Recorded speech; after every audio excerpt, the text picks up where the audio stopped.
has there been anything like it before in the history of the House of Representatives? It's not so much the fact that four major committees are conducting joint hearings, although that is unusual. It's that the hearings have detonated one bombshell after another. What is happening at the so-called Quadcom? And how do we make sense of it all? Hi, I'm John Nery, and you are in the public square.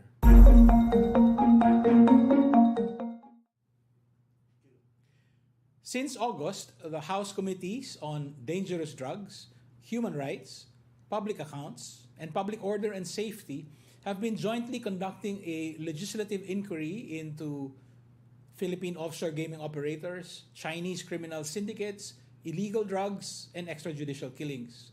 Some of the disclosures carry serious political consequences.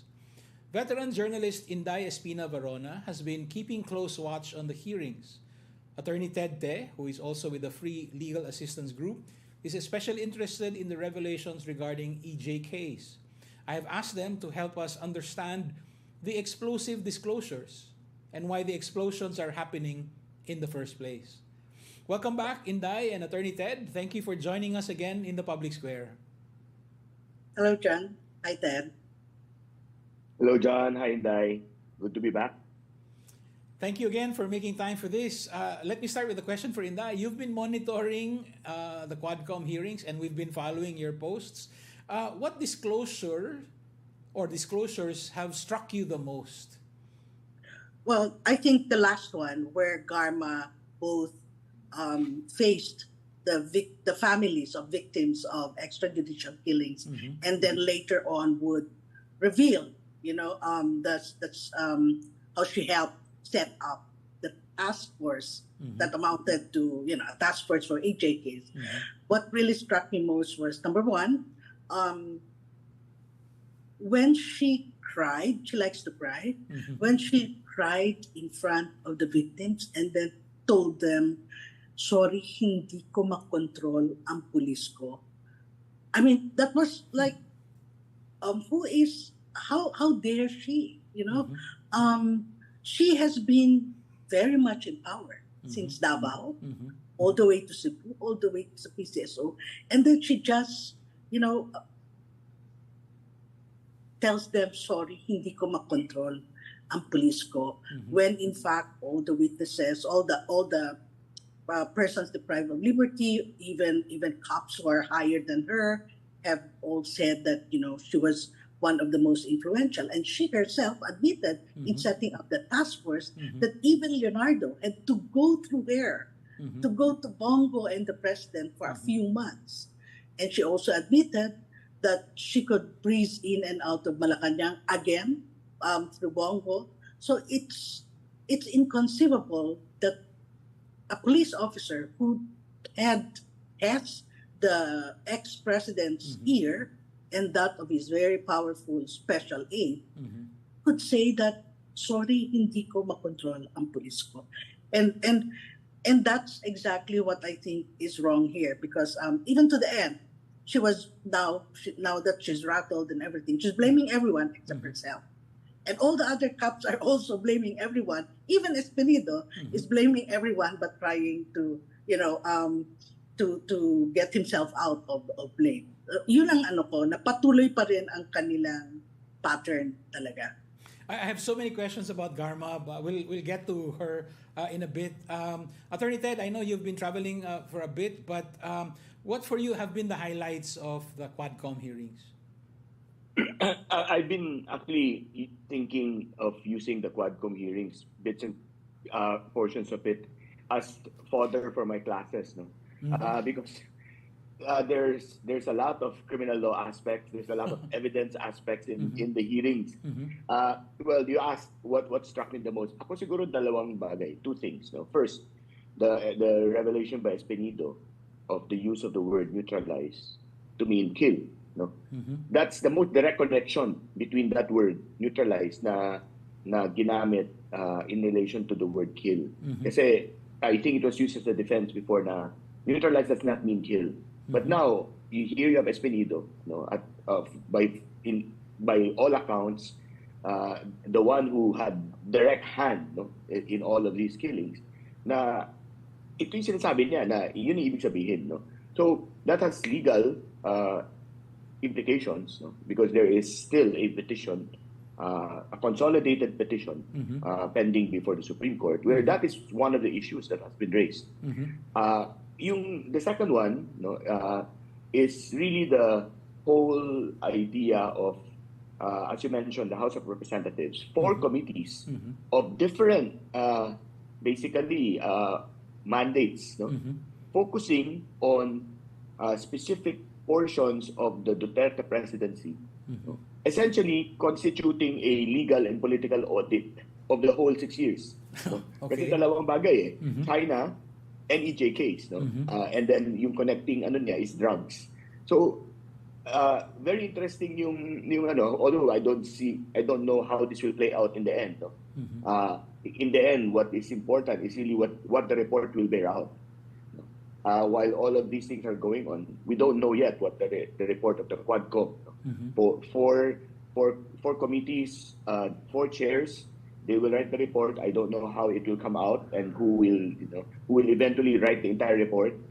But that by itself is interesting because all of the whole 6 years of Duterte has really been reduced to this, to this hearing, and then maraming ang implications ito legal, so it's political. As Inday said, there have now been many admissions, but at the same time, deflections. Oo, nangyari yan, but inutusan lang ako. Oo, nangyari yan, pero sumusunod na ako sa utos. And to me, that's also setting up a legal defense.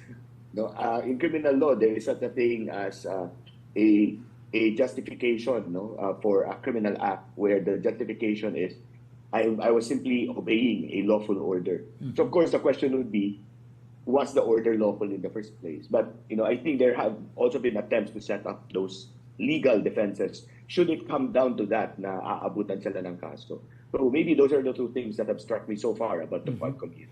Well, a legal and political audit of the Duterte years. No, I think we'll have to get back to that, but maybe we can push that down the road. No, for now, Inday and Ted, let's talk about some of the other disclosures. No, so let's go back to Garma, who was police officer in Davao, and then became chief of police of Cebu, and then eventually was promoted chair of PCSO. But she played a very key role. She says that when the president-elect called her sometime in May, it was to look for the person who will set up what seems like a parallel police organization tasked with this. What other revelations from Garma should we pay attention to? Garma also had an affidavit that was shared a couple of days ago. What I found interesting about it is that she owned up to certain things, but the storytelling is only up to late 2016 or maybe early 2017. I mean, she wasn't even police chief of Cebu then. So I'm reminded of what Ted said, admission but deflection. What are some of the admissions of Garma first that we can pin down? Well, she hasn't really admitted much. In fact, she hasn't admitted much, John. She has just said that she was tasked by former president to set up a task force. Intriguing doon yung kung bakit kailangan Iglesia ni Cristo, by the way, but that's fine.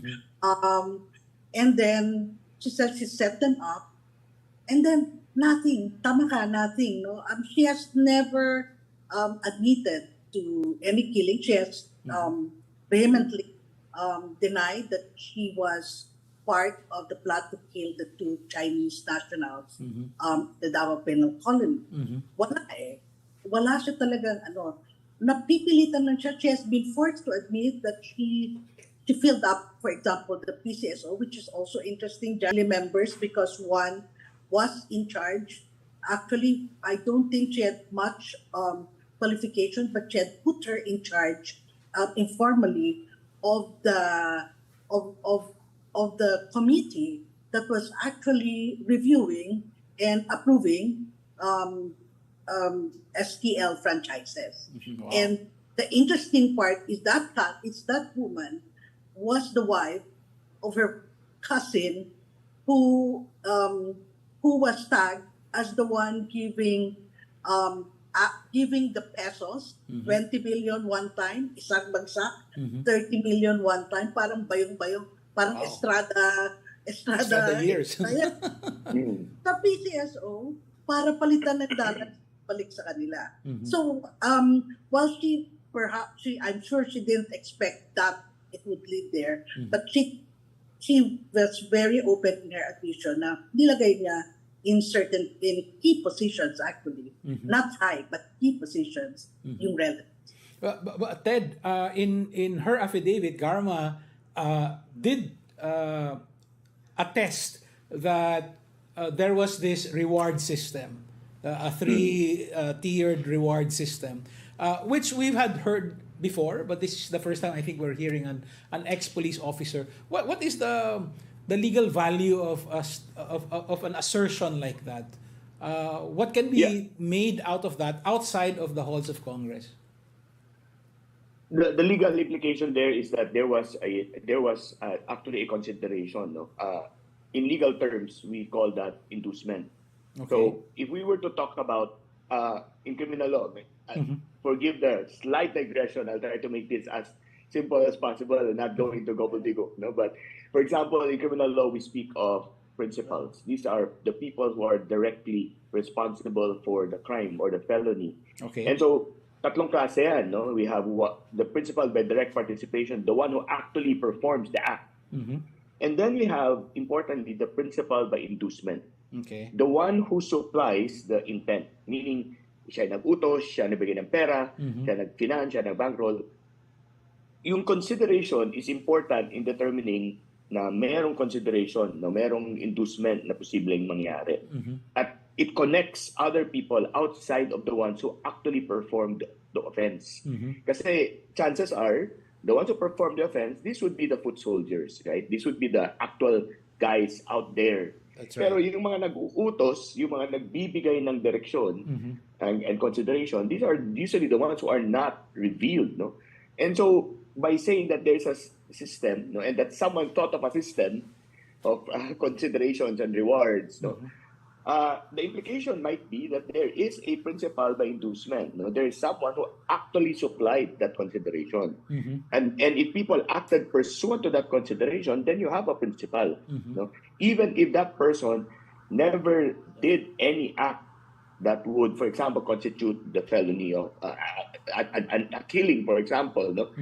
Even if that person said, I never lifted a finger, I never killed anyone. Pero kung ang consideration ay pumasok doon, then that's a tie, no, that connects the two. Yun yung possible legal implication dyan. Inday, when she was reading her affidavit, as you said, she likes to cry, but in this particular instance, she was crying, and I thought, watching her, that she was crying because of that particular assertion. It was one blow against her former principal, President Duterte. Do you share that? I mean, you don't need to share that, but how did you read that? I mean, why was she emotional with the reading of the affidavit? Well, that part, yes. I think the tears were for the fact that she had burned the bridges, that she obviously fears for her life. She would, if I were in her shoes, I would. But it was very important what Ted was saying, the principle of inducement. It was Garma who gave the details, and actually she validated what Espinido. It was Espinido that had earlier said that the two-part system. But there are two strains here. Garma says it came from a Mukling who was special aid. He was in a presidential management staff, partly Bongo's person also.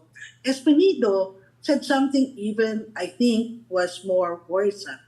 He said that many of their operational funds came from gambling lords and even drugs in the case of Parohino, whom he admitted taking money from him. So because wala nga raw, both of them say, Garma and Espinido, we didn't have money on the ground. So we had to take we had to take money from somewhere. Except Espinido says it came from criminals. Garma says it came from Malacanang. Well, that may be the same thing. Yeah. But there are so many police officers and ex-police officers here, no, who are involved, which raises the question about how thoroughly corrupt the PNP is.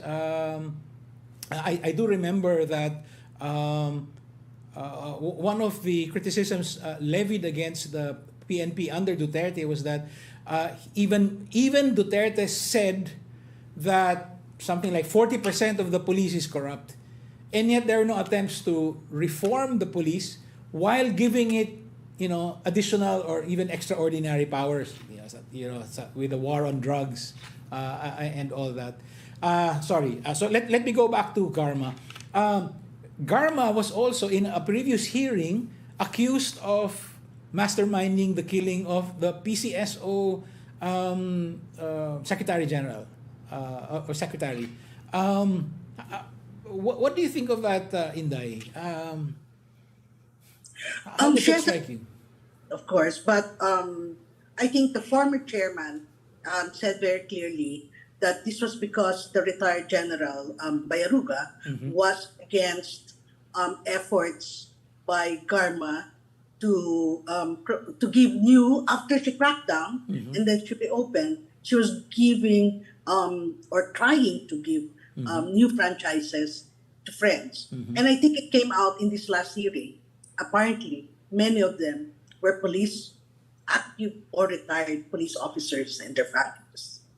So, posible, but there were two guys who confessed that they were ordered.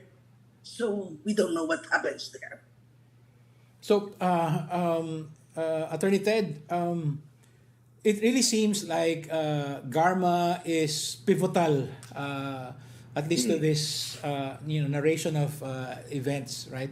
And then also she has to contend with the accusation that she masterminded the killing of her subordinate because of some sort of insubordination, and the accusation came from a police officer, right? And then I think was it also Garma who said that she had heard another police officer boast that police were involved in the killing of the Tanawan mayor, right? Yes. So two murders, and then the assertions that she made regarding the reward system. Attorney Ted, is Garma here? Is it possible that she can be converted into a state witness? Is that in the interests of the Philippine government? Well, Inday mentioned something earlier that in her statement, she actually does not admit to much. She admits to organizing it, to having been told by Duterte in May. No? But if you read through her affidavit, the one that she submitted to Quadcom, napaki-ingat ng language. I was informed. I learned. For the committee, hindi problema yan kasi fact-finding naman itong committee in aid of legislation, di ba? This is not a formal adversarial criminal process. But if it were to go to court, for example, the basic principle there would be, hearsay yan. Wala ka dun. Nalaman mo lang, narinig mo lang, napag-alaman mo lang. No? Ganun ka agad eh. And so very careful. To answer your question, maybe she does know, but it will take more than that affidavit as written now to convince someone like maybe the ombudsman or the special prosecutor to file cases against police officers or any other public officers that were involved here based on that affidavit. Pwede ba siya maging whistleblower? Pwede ba siya maging state witness? Well, again, two levels, no? The Congress, House and Senate, no, have the capacity to actually make someone a whistleblower, a state witness, no, for any of their investigations.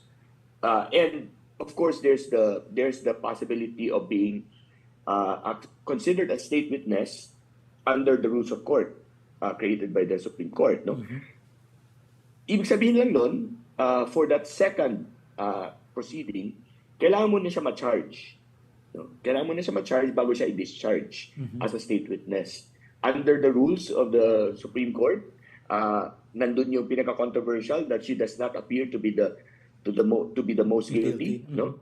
And that her statement could be corroborated, no?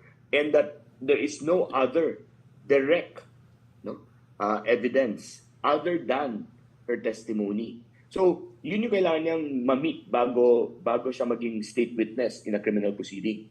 But for purposes of the legislative inquiry, no, she can actually be considered a whistleblower already. No, if she is accredited and she's protected by the House, for example, the Quadcom. No, this brings back memories for me, John, of when I was a very early case. No.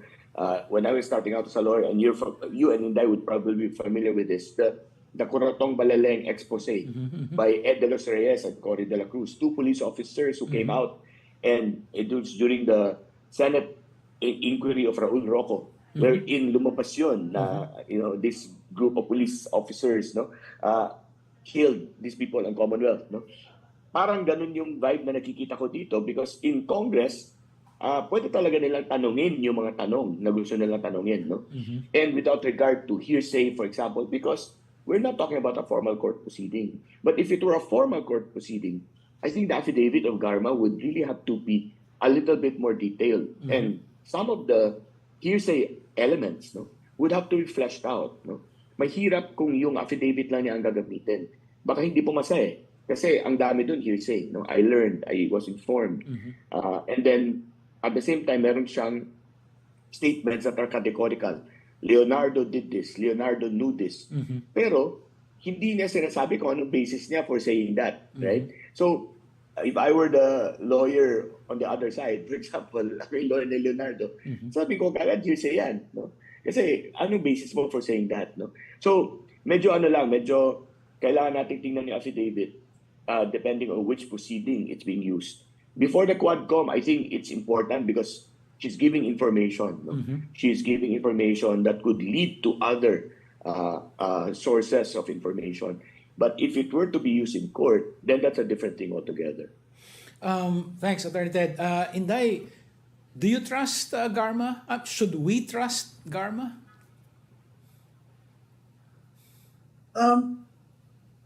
Insofar as she is going to give up information that will ease the pressures on her, yes. Will she admit and will she go up and point out to her main patrons? I doubt. I think this is basically Garma trying to save herself.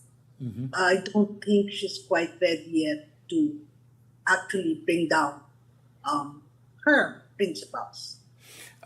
Inday, from your long experience as a journalist, do you see the affidavit and her last testimony as actually a means to stave off further pressure on her? It's like, okay, I'm giving you something. It's actually, as Ted pointed out, a little vaguely worded, but it's sensational enough that it grabbed the headlines. Pero hanggang nandyan na lang muna. Parang, I don't know what it is when you bake something and it's fluffy and it's pretty and napaka-dramatic. But when you put your finger through it, it's as of the moment, it's air. Right? Until, as Ted says, she needs to give the details.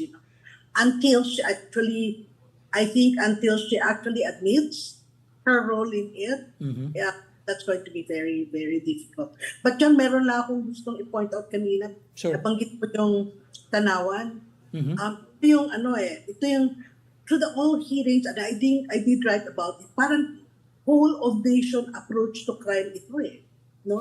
Pero mo sinabi ni Garma doon, pwedeng tumawid ang mga police to do these things. Kailangan lang mag-usap. They just need to talk to each other and they can put them outside of their territories. I'm not sure now if it was Garma herself who used the phrase Davao template. Was that in the affidavit? Or was that an interpretation? But the idea was that the three-tiered reward system was based on what happened in Davao. No, I think it wasn't quite there. I'm not sure because the ones who use it mostly are the legislators. But in previous hearings, she never refuted that. Oh, the Davao model.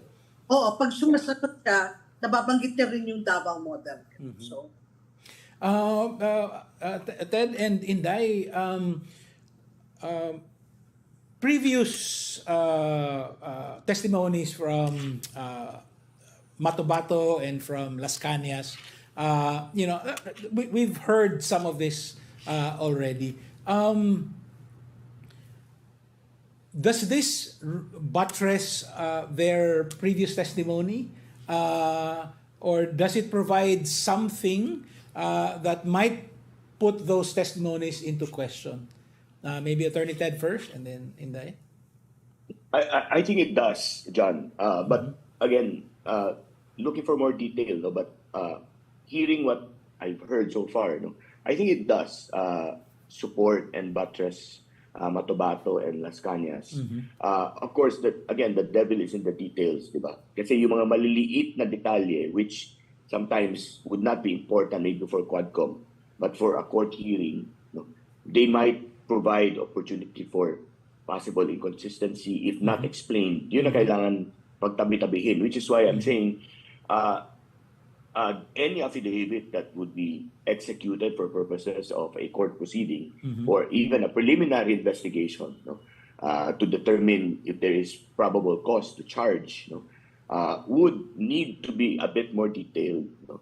And doon makikita kung it fits within the narrative. No? Any prosecutor who will bring a case, no, any case, would always have to have a theory, would always have to have a narrative.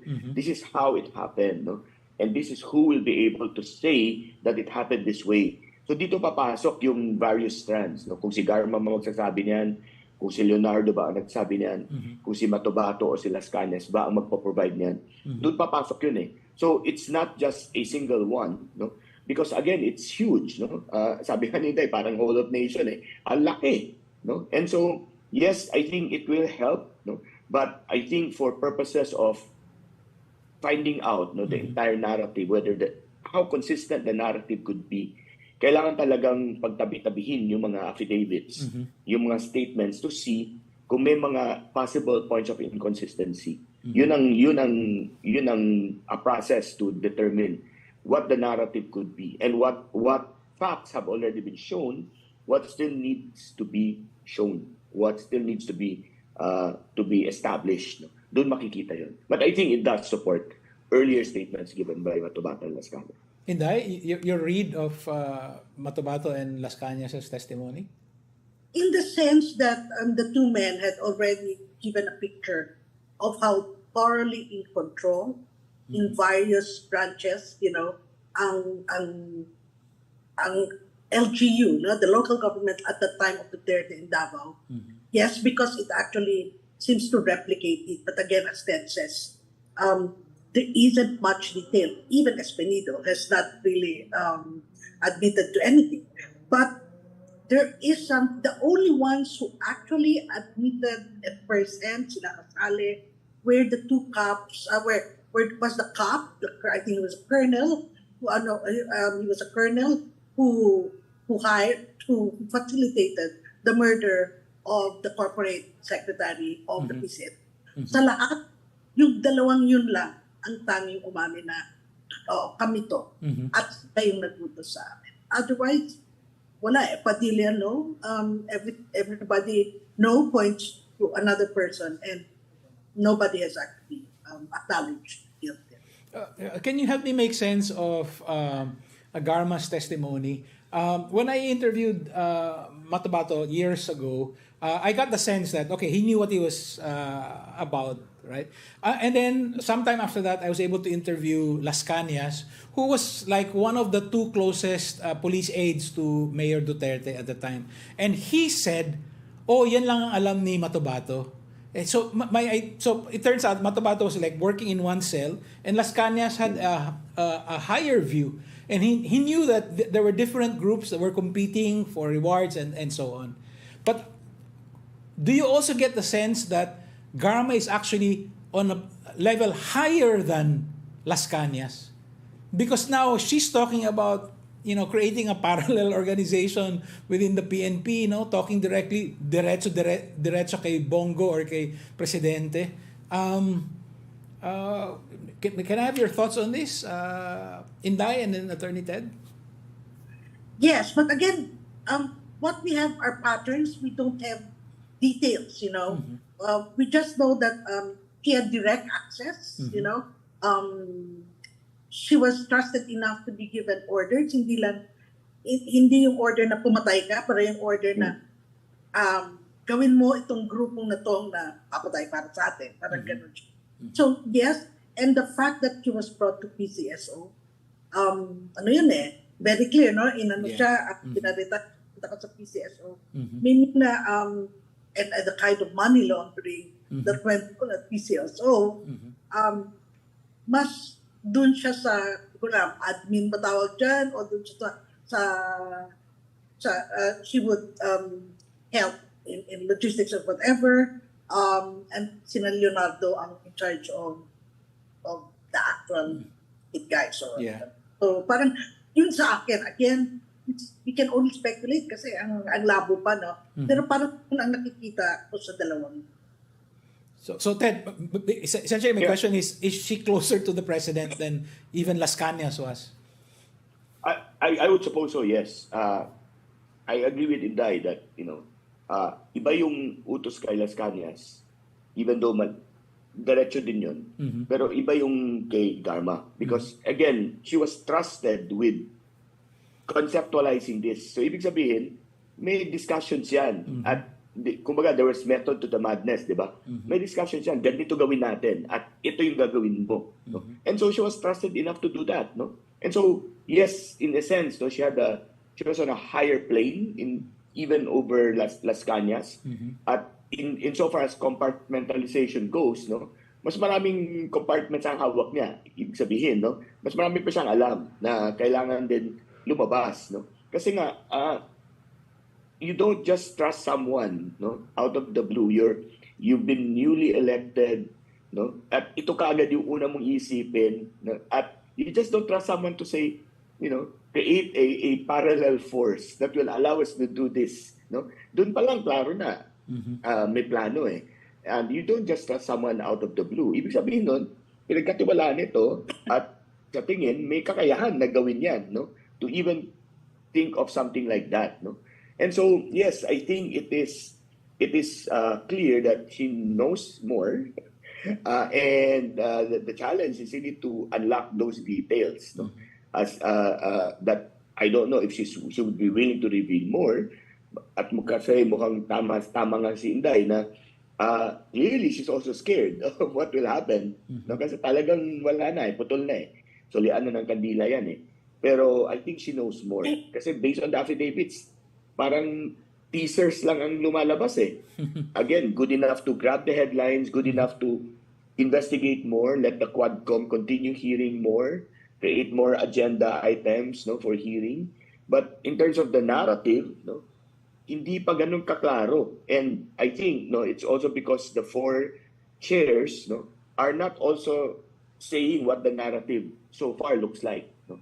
Yun yung pinagkaiba. Kasi if you were to compare it, for example, to, well, because it was an impeachment trial, yung kay Erap, kita may narrative, no? Yeah. Kasi prosecution na yun Klaro yun. From here to here, alam mo kung ano yung narrative. ito binubuo pa lang yung narrative. So again, we can only speculate as to which parts still need to be fleshed out. But I think she does know more. Mukhang may detalye pa yan na alam. I'd like to ask about the political aspects of this now, but let me bring up one more crime-related question. For Inday, I get the impression that the biggest bombshells have to do with revelations about EJKs and the infrastructure of impunity, ika nga, no? Yung findings tungkol sa POGOs, is there anything there that moved the story forward as far as POGOs are concerned? I think ang POGO kasi, while of course obviously they use cops, they use everything. The POGO can tell us exactly just how corrupt the entire bureaucracy was. Pero parang ibang strain to eh. Ito money-making strain talaga to, no? Which leads to allegedly the young brothers, no? And others. But I think I see that it's not so much the EJKs. I think what happened was the EJKs scared off everybody, that when they went on, they went to, like, we're going to build these POGOs and everything, even when people saw things happening, nobody would speak out. Because nandun na yun. And that was exactly what was the policy, diba? Scare the bejesus out of all of them. The drug list that now we know, Papalayuga came into it only after his death. Yun ang linchpin nun eh. Takutin lahat. And then there was the pandemic, the brutality of that pandemic regime also. Dun umakyat na yung mga POGOs. Dahil ako, we're talking crime, ako tingin ko kasi nakasarado yung mga streets eh. Where do you bring the drugs? Who sells drugs there in the streets? So I think they needed something to funnel, to store and everything. And a new model ika nga for money making. I think the key, and I've sort of, kasi tinitingnan ko yung gustong tatanungin, yung sinasabi ng, when the congressman say, pero bantay ka, next time, I know that na, I'm gonna ask you next time. I think it goes back to the PCSO. I think it was Akop who said that last time. I'm going to bear all the names of the colonels here, and sino yung pera, kung saan, because they needed, where do you put the money in all these things? So they needed an outflow for that money, and I think POGOs have a role in that. If, as I think Las Cañas and all of them said, di ba, kaya may drug war kasi may drug lords kami. Yun ang sinasabi nila, di ba? So if we were to tie that together, and that's been coming out rin sa Congress, then they needed somewhere to park their money and to grow it also, because capitalists in this sense, crime capitalists, will need to get more profits.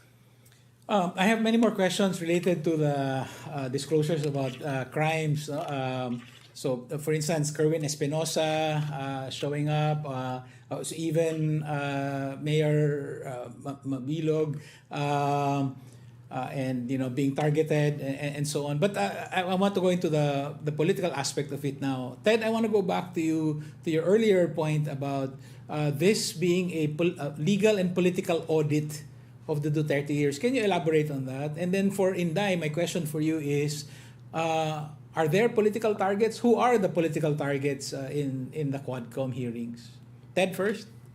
Yeah, I refer to it as a legal and political audit because essentially what we're looking at is hopefully, if the Quadcom pushes it to its ultimate conclusion, it's a report that will make accountable all of those involved in the so-called drug war, the EJKs, and the criminality, and we're now seeing that, yung sabi nga ni Inday, the corruption, in the PCSO, for example, the strategic maneuvering so that meron kang papasok yung POGOs, It's it's really the 6 years, no? Kasi in the 6 years of Duterte, yun naman yung nagsa-stand out eh. That's no? right.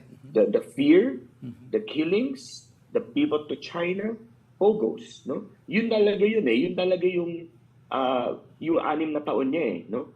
And so I call this as a political and legal audit simply because our systems, no, are not strong enough to charge him yet with anything, no? Wala eh, wala pa diyan eh. Wala pa tayo doon sa aspetong yun eh, na kaya siyang kasuhan, no?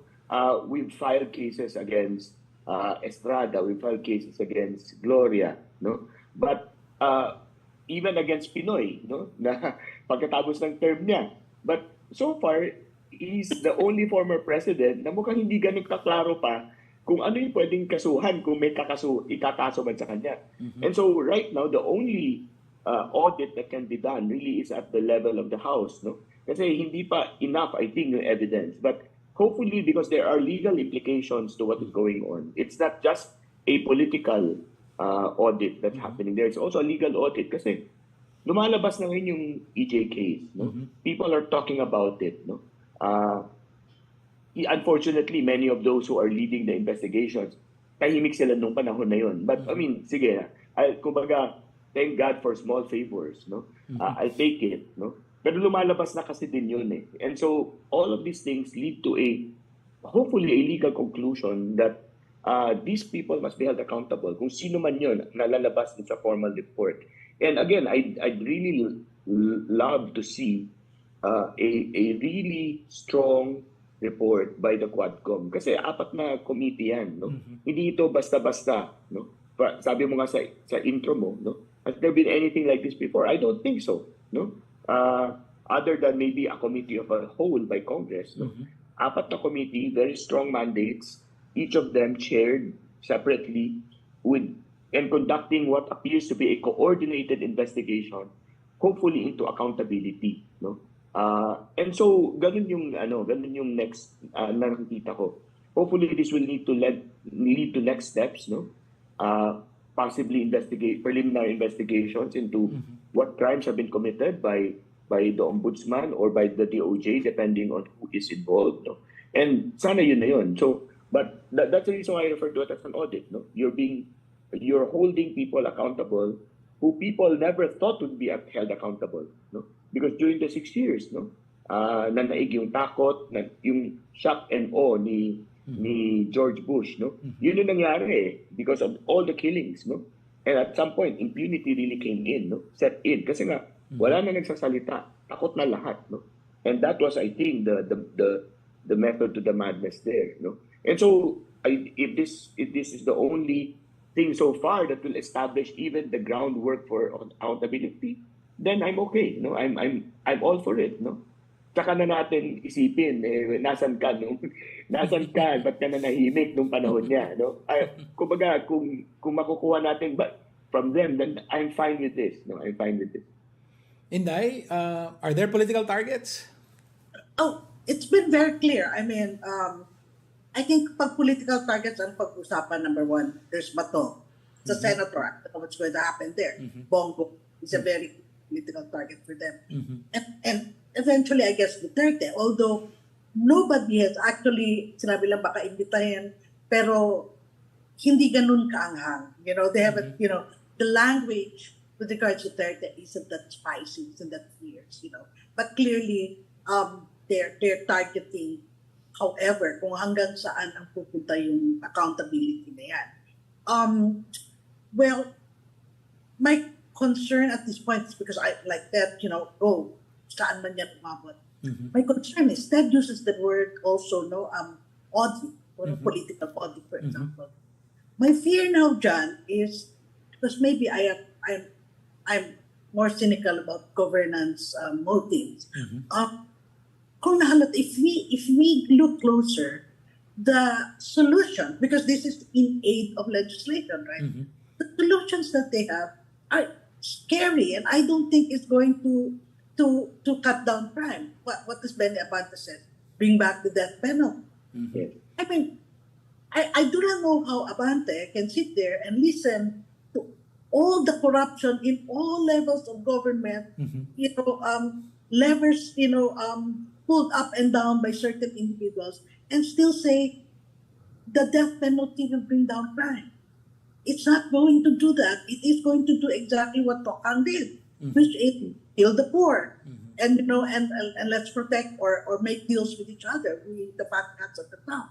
The second was the money laundering says they will take away the requirement for predicate crimes, and I go like, what's going to, you will shortcuts. They want shortcuts now. But if there's anything that we've learned in 6 years of the Duterte administration, even before that, is that the shortcuts are especially what create this infrastructure of impunity. So I think when we all clap and cheer for everybody who drags tails out of these people, we should remember that baka bumalik din yan sa atin.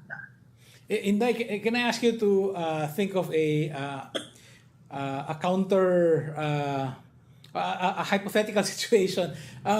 What if Vice President Sara had not burned bridges with the Marcos administration and had continued to enjoy very good relations with congressmen, even former allies like one of the committee heads, Congressman Barbers, for instance? Would there have been a difference, do you think, in the way the Quadcom approached the issue? Yes. I think this blew up because that unity fractured. I doubt, given the record of Congress in not just the Duterte administration, but in all other administrations, basically being the whipping dogs, whipping boy of whoever is in power, I doubt we would have ever come to this. So it was a fractured unity that led to people closing ranks. And I always say, where Congress is concerned, where the money is, that's where the loyalty strikes lie. And so we have this.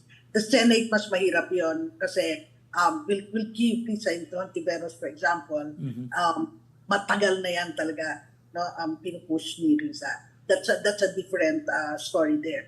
But in the House, I doubt we would have even have this if the principals didn't start fighting with each other. One of the things that struck me about the Quadcom hearings is how, by and large, professional it was. It is well run. Sometimes some of the older folks, tend to ramble, but then you have the young guns who are doing an excellent job, right? What is your read on how this has been, hosted or organized, or if you're on the other side, orchestrated by the majority coalition in Congress?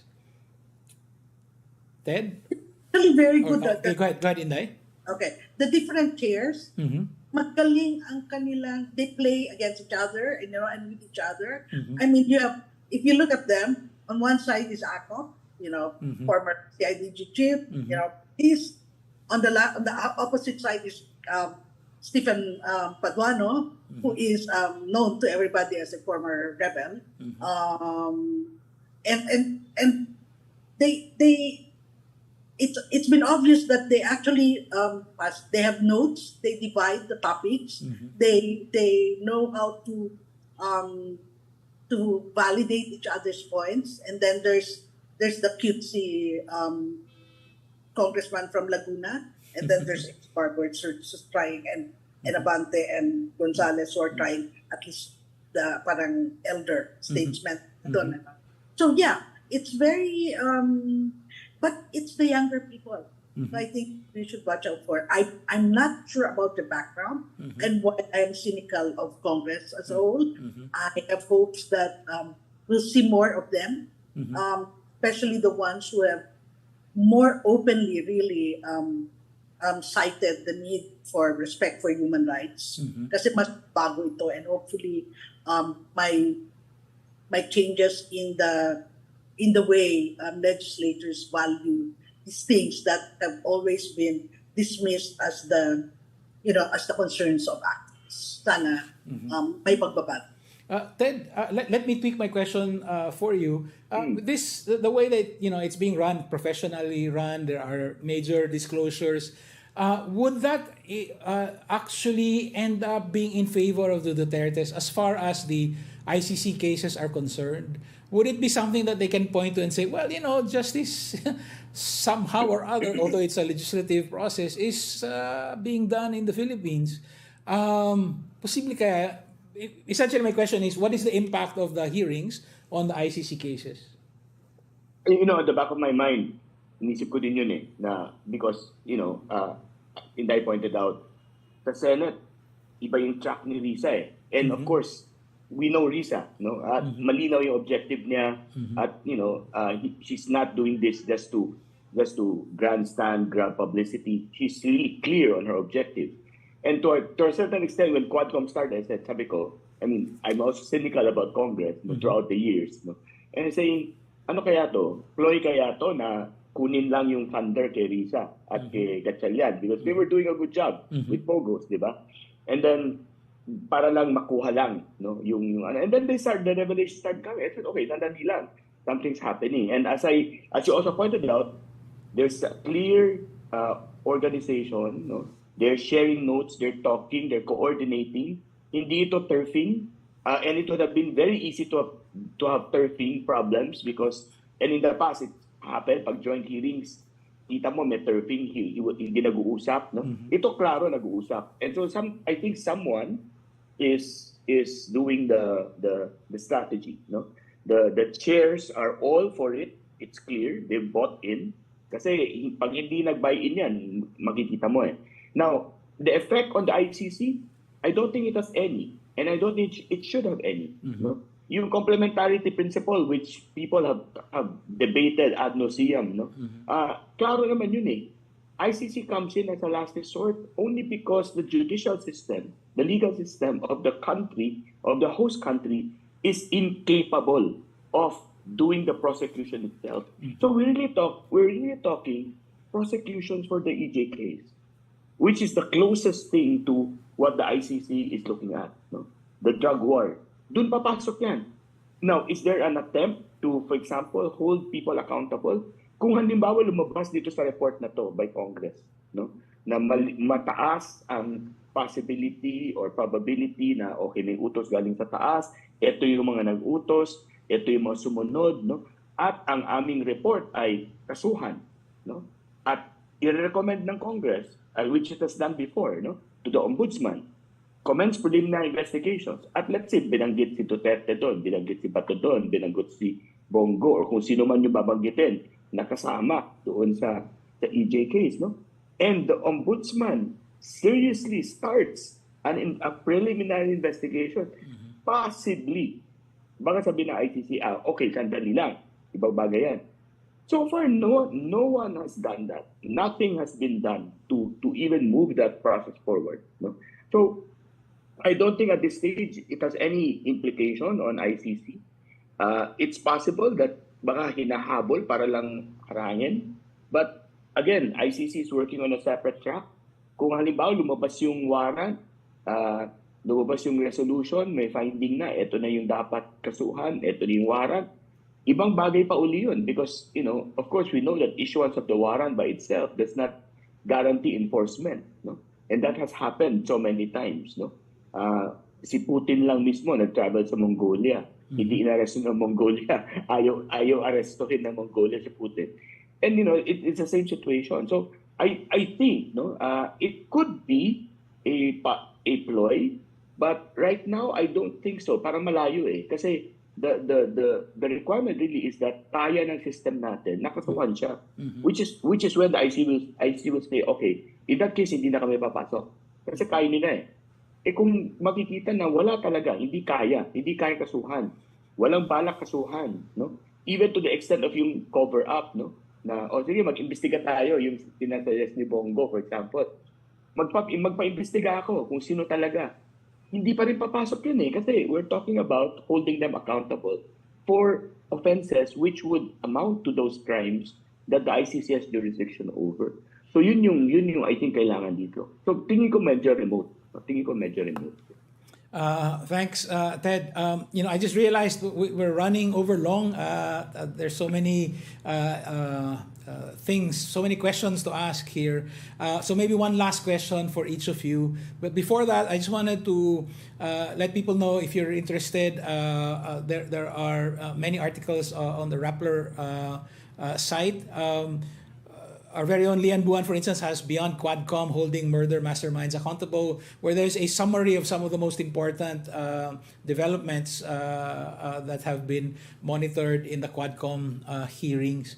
Last question for the two of you. Are we dealing with a criminal syndicate here? And what do we do to hold that criminal syndicate accountable? Maybe Inday first, and then Ted. If there's anything my takeaway from both the Quadcon and even the Senate investigations into POGOs is, in those 6 years, the government was run as a criminal syndicate.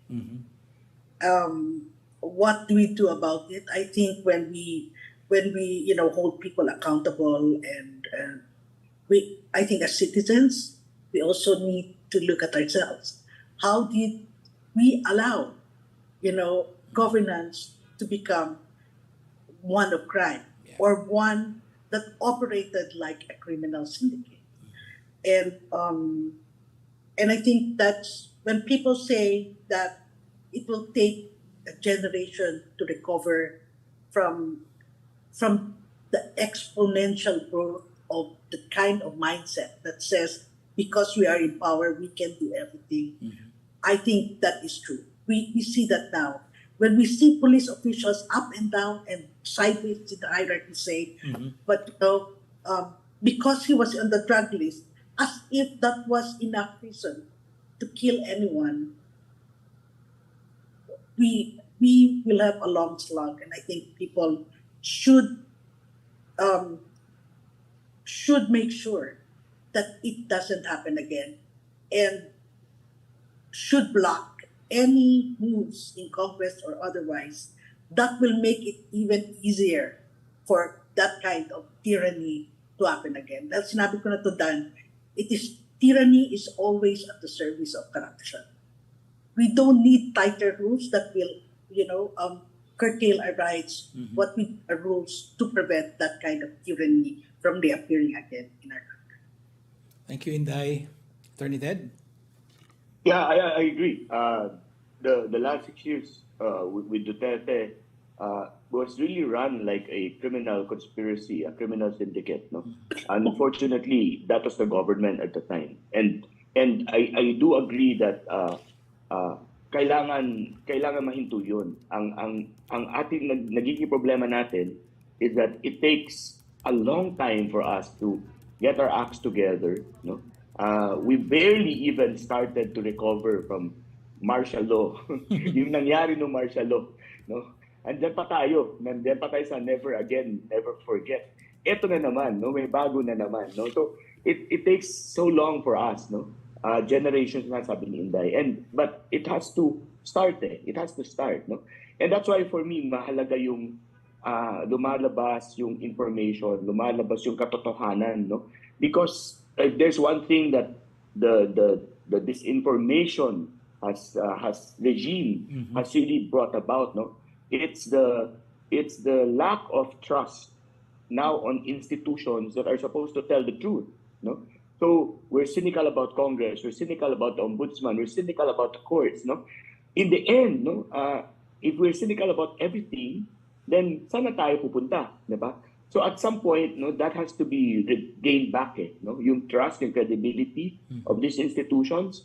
And so, while yes, at the back of my mind, I'm saying, these are the same people in Congress, no, who were enabling him, no. But okay, they're making this effort to come out with this. So sige, I want to say that okay, if the truth comes out, then I will use that, no? Kasi importante yun na lumabas yung katotohanan. Because what we've seen with this information is that the truth can really be buried, no? under so many layers, no? And so, tayo na yung mapapagod sa pag-unearth ng mga layers na yan. And so, the Quadcom is doing that, at least for this portion of our recent history, no? Sana magtuloy-tuloy, no? Sana magtuloy-tuloy. And I think we should encourage that, no? We should ask questions. We should encourage the Quadcom to push further, to reveal greater detail, because I think that's what will really bring about accountability and a stop to impunity. In a way, this is kind of like the Truth Commission that we wanted at an earlier juncture in our history. Yeah. Thank you, Attorney Ted Te, and indispensable journalist Inday Espina-Varona, for helping make sense of this surfeit, this excess of information. But it is information that we need to come to terms with to hold the past accountable to the future. Thank you.